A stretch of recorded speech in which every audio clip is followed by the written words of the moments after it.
Hey everyone, thanks for listening to Eyes on the Road podcast, where we help you navigate the college and career journey. My name is Robert Ortiz, Director of Family Engagement for College and Career. And I'm Camille Ehlers, Director of Corporate Relations and Career Services.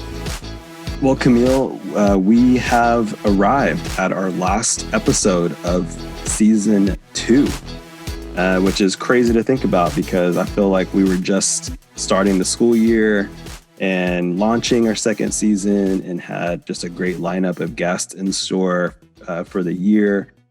And now we're here at the last one and had some incredible stories that were shared on the podcast. And it's a little bittersweet where, this is our last episode for the year, but also I think I'm looking at it as a moment of reflection of just where we've been, who we've had, and how it's inspired us personally, and also I think our listeners to keep going throughout this very unprecedented and year of twists and turns, and just needing to always to pivot and keep going. Yeah, when you say last episode of the year, I'm just in awe because it seems like we started this podcast so long ago, and then the year started again and we just kept going, and we've talked to some amazing people. It just feels like we're meeting people and networking in a way, making connections with family and with the community and with alumni. And it's like, wow, it's like this has become, it's like a manifestation. Like we manifested something that we didn't even realize was going to be what it is. We've come to a season 2 of a podcast. What is that? And it's like started with this idea, and now we've grown this whole community of listeners, of engagement, of guests. And it's just been like a roller coaster of emotions, but this has been definitely a highlight. Yeah, definitely. And we got to start playing in season 3. we gotta be ready and come back. For our last episode, we have one of our very own Uplift parents from Uplift Infinity joining us today. And Miss Payne has been an incredible parent partner, as I would describe her, as a parent that is just engaged and is invested in her children's education, and for the highs and the lows, especially when, as a parent with teenagers, you just never know what you're going to get sometimes. And she has 3 of them. But she has definitely done an excellent job in guiding them and leading them in the home. And I'm excited to have her on the show today to give us a glimpse into her life and what life has been like this past year. And so to have her spend her time to give us a little glimpse into that is truly special. And I think this is a great way to end our season. Yeah, when we started the podcast, it was, I remember we were talking and you brought the idea of, just an opportunity to share and communicate with parents and families. And so to be able to wrap this year, being able to communicate full circle, the intention of sharing resources and keeping that momentum for college and career going culture alive with the spirit of Road to College and Career. And now being able to say, man, look at what our network has provided, and then how has that impacted an actual family's experience, especially one that has a senior who's graduating and who's going through the motions of what you just mentioned, like being a teenager and, having days of high motivation, extreme interest and engagement, and some days just not really feeling it. And so I think that's the realness that Ms. Payne brought to the conversation. And knowing that so many of our listeners may be going through some of that same up and down. I think she provided such a calming energy around how she navigated it and how others may be able to find and use that as a source to either push through this year or even start next year. It just was a really, really fulfilling way to to close out the year for sure. Couldn't agree more.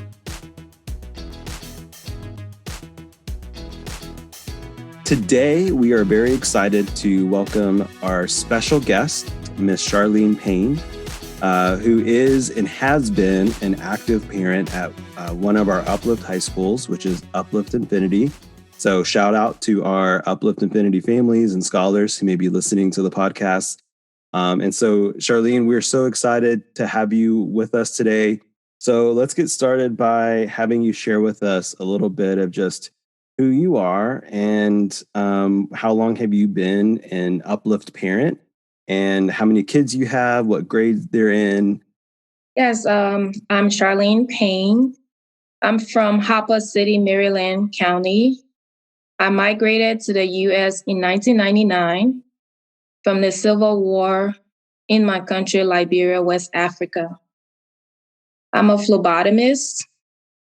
I've been an Uplift parent since 2011. My children are in grades 10, 12, and 7. Thank you. Thank you so much for sharing that, Charlene. Your background and, your experience so far with Uplift.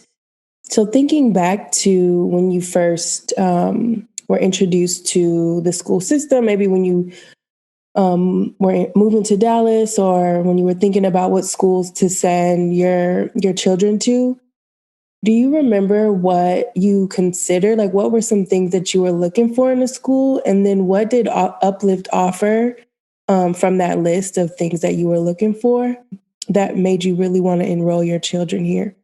I feel blessed that we were given the opportunity to be part of Uplift. In the beginning, they were in Catholic school. We could not afford the money. We could not afford the fees financially. And so we were looking for something private, but not to pay that much.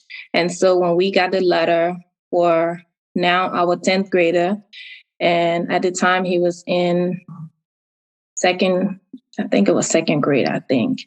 But so we were so happy that we have found, because the school, Infinity, where it is now, was a church that we used to attend.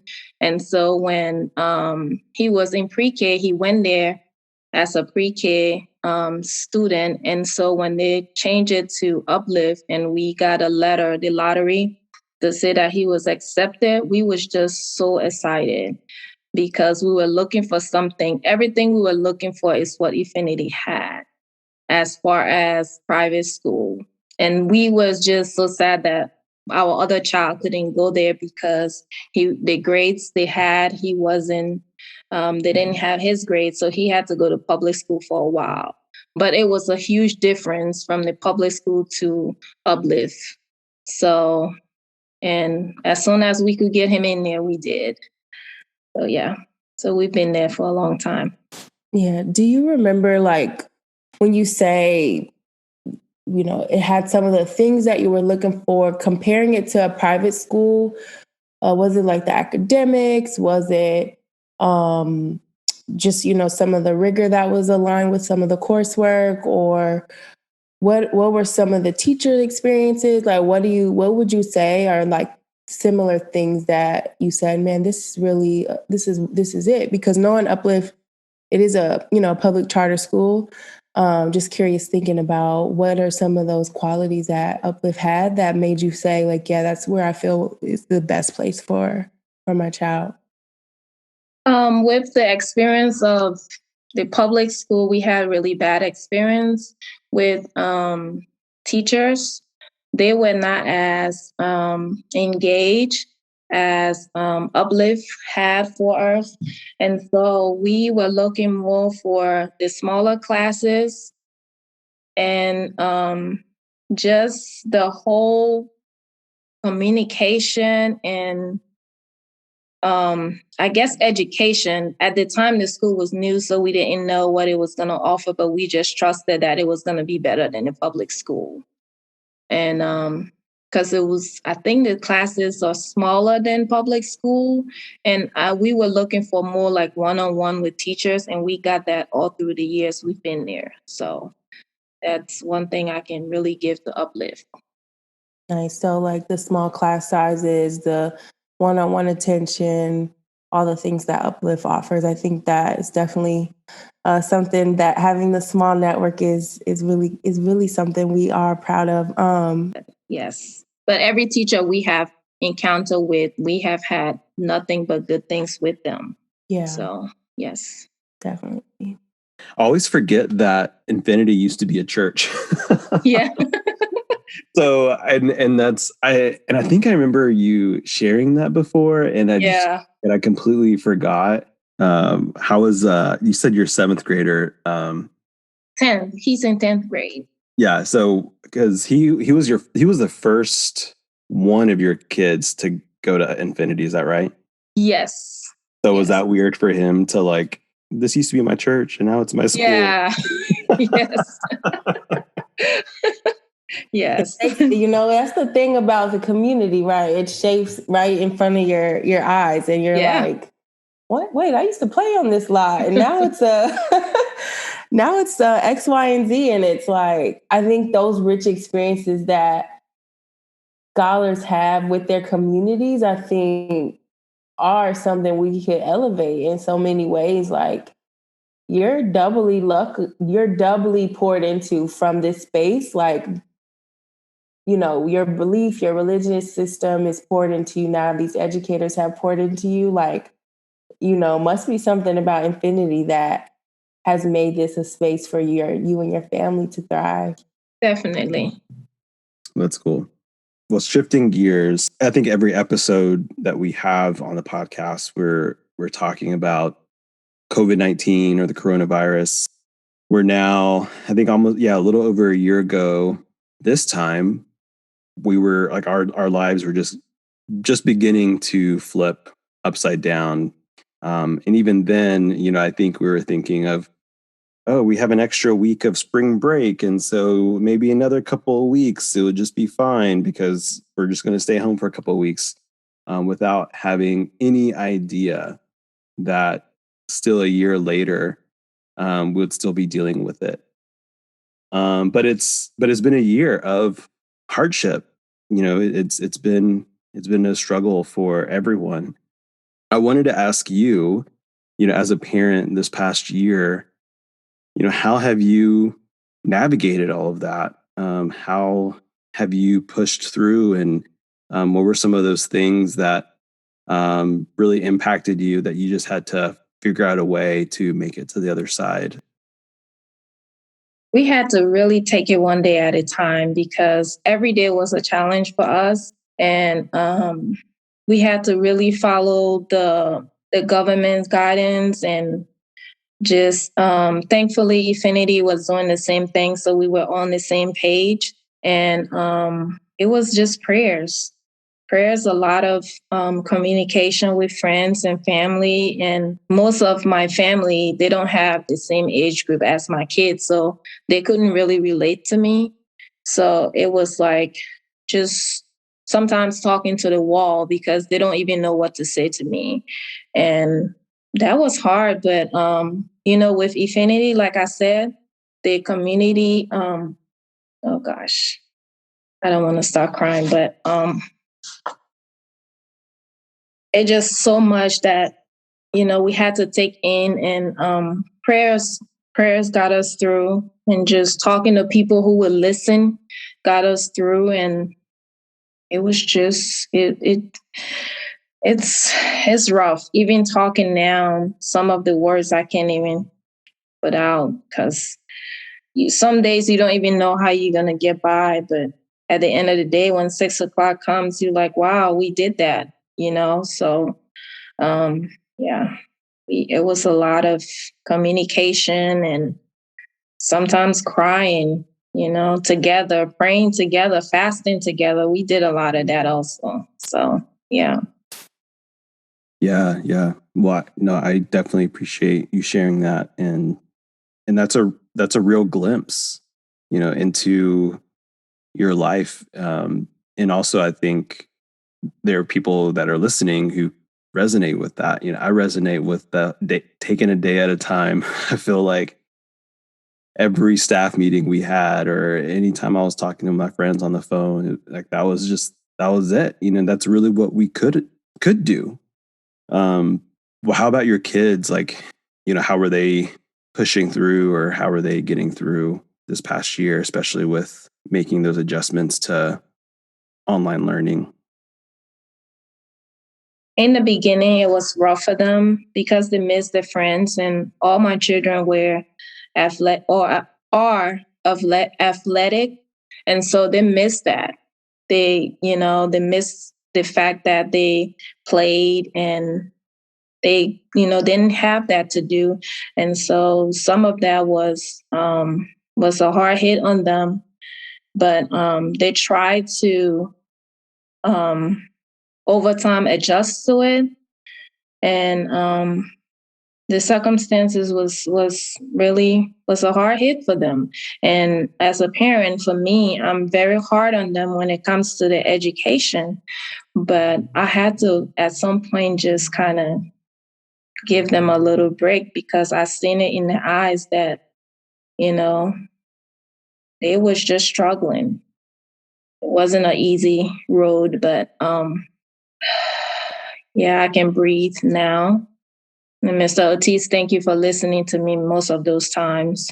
So yeah, they struggle a lot. And again, just to reiterate, like Robert, what we talked about, before our call, and just kind of just wanted to reiterate throughout, just the sentiment that you are definitely not alone, as a parent, as a family, as someone who worked in the schools and has a nephew in high school in the same situation, and my sister and my family members, and even just me, just hearing you talk about fasting and pouring into your family. And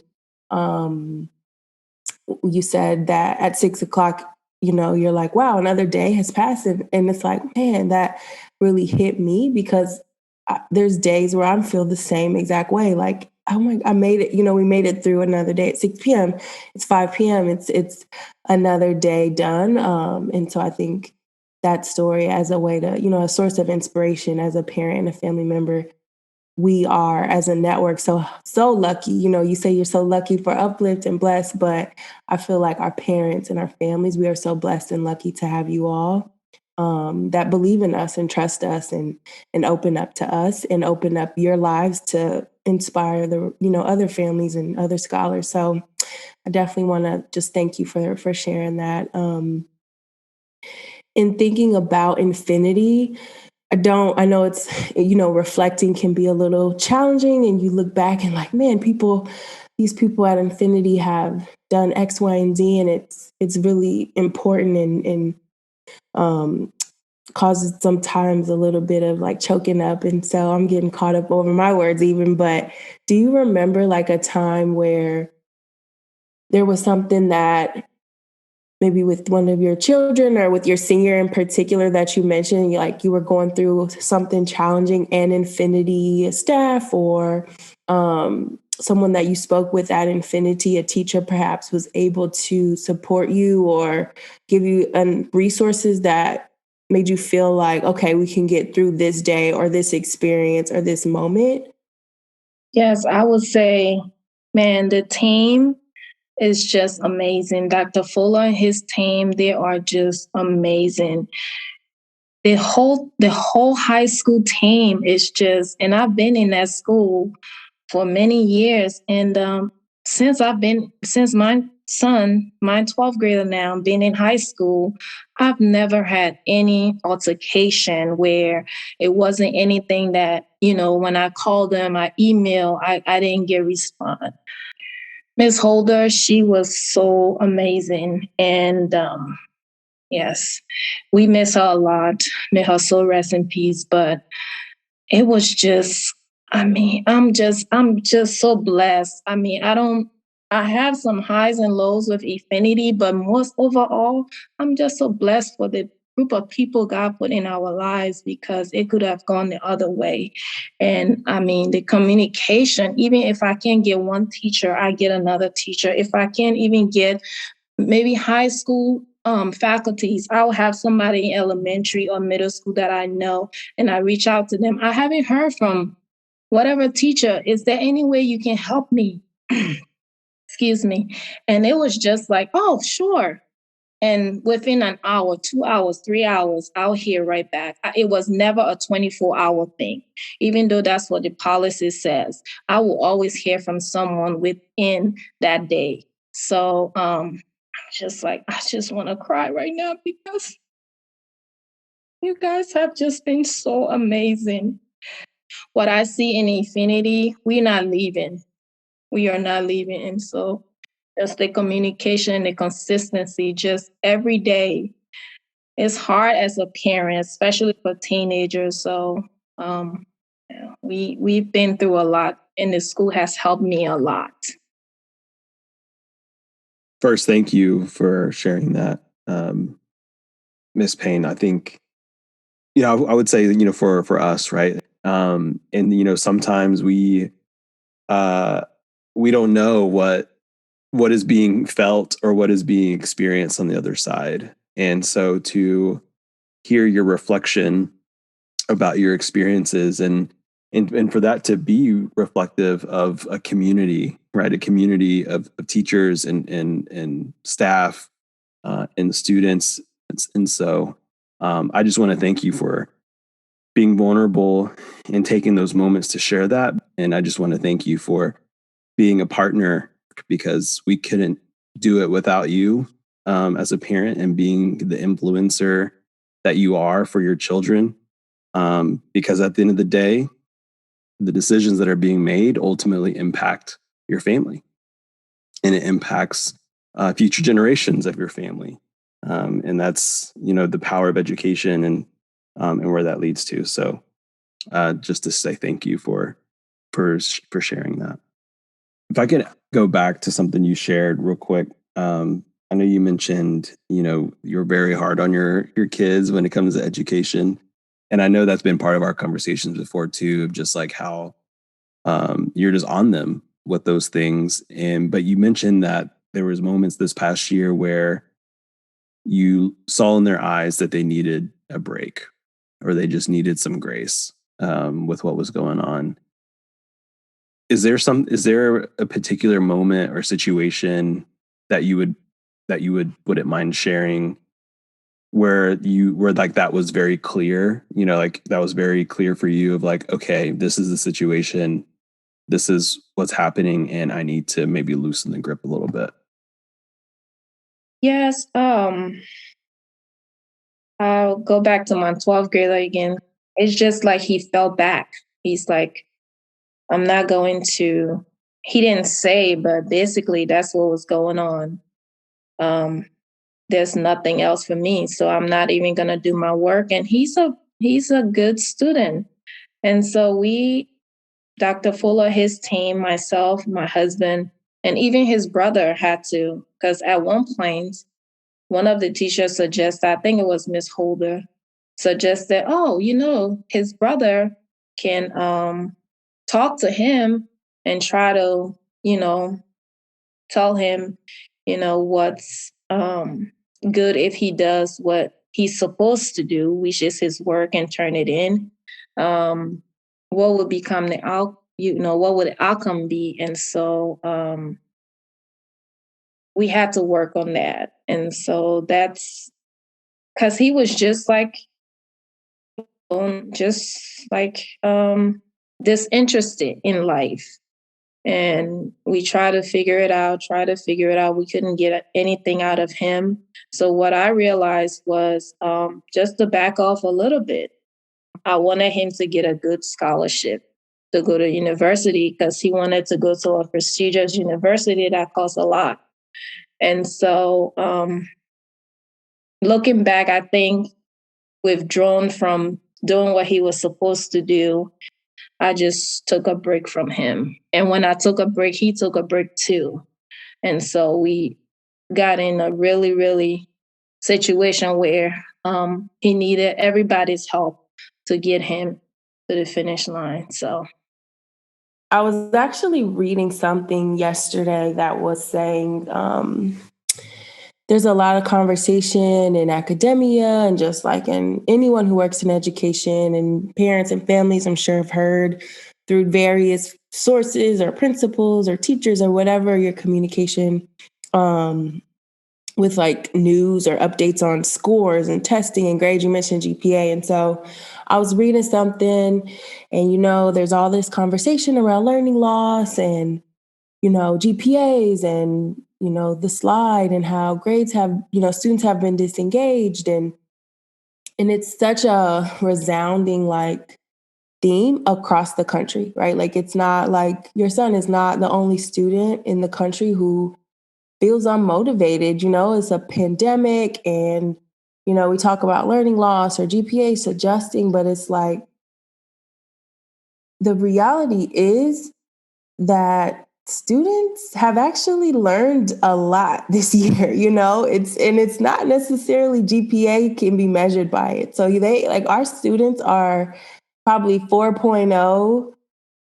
They have like 4.0 and just navigating a world crisis. Like there's so much going on, and like having a mother that can see that and feel that and sense that energy, like that's to me is something he will take with him forever. Like those things and those key moments. I think sometimes the challenge, and the article I was reading was just saying like to think through like what are these grades and these standards saying, as a measure of learning, but really thinking about like what you're teaching your child. You're teaching your child how to love, how to push through, how to have faith, how to believe, how to be motivated and love. And those things are hard to do in the middle of a pandemic, in the middle of a crisis, in the middle of just, losing your job without a pandemic. So I definitely commend you for that. And so thinking, I guess, just thinking as we talk a little bit, or as we've talked a little bit about infinity, but just thinking on the broader, context of Uplift as a whole, what would you suggest that we could do better to support you, your family? You still will have children in Uplift next year. Like, what are some things that you could give us to consider as ways to be better supporters of the family, parent, and school dynamic? Yeah, thank you. Just the turnover with the teachers, because my daughter, she's in 7th grade now, and she just got a teacher that her brother that's in 10th grade thought when he was in 7th grade. And that's the first teacher. And my kids have been in this school since 2011. That's the only thing that I've seen, just the teacher turnover rate. And I'm glad they are working on it. Maybe my kids won't see it, but maybe the other generation, because my youngest is in 7th grade. So, find teachers that, a first grader can say, oh, now I'm in 12th grade. This teacher's been here since I've been here, but I know that's old school. So question I do have is, as we've been kept saying, there, I think there's a lot of families that can resonate with your experiences this past year as a parent. And so what advice would you give to other families who are still very much having a hard time navigating this COVID world that we're still living in, and who are still very much taking it a day at a time? What advice would you share with them to help them move forward? I would say to remain with an optimistic outlook, regardless of things that are, that are hard to adjust to, regardless of things that are hard that you are facing that's difficult. Because if you do that and your children see that you are being positive, that can really send a message to them. So just as hard as it can be, or as hard as it's going to be, you just got to stay optimistic and just think about positive ways of getting through it. It could be as hard as the other day, I sat in the parking lot for a couple hours just trying to, strategize what I'm going to do with my 12th grader, and talking to Mr. Ortiz, and, I got, some kind of better feeling about, trying to help him. And so it's just like a community. You have to communicate. Sometimes God will send someone in your life that you never even know before. If you just listen, that person could be an angel that's speaking to you. So it's just, you got to stay positive. Positive, positive, positive.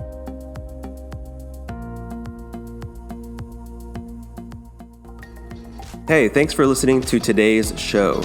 You may find the information we discussed on the description page of this episode. If you have a question or would like more information about what we discussed, please email us at rtcc@uplifteducation.org.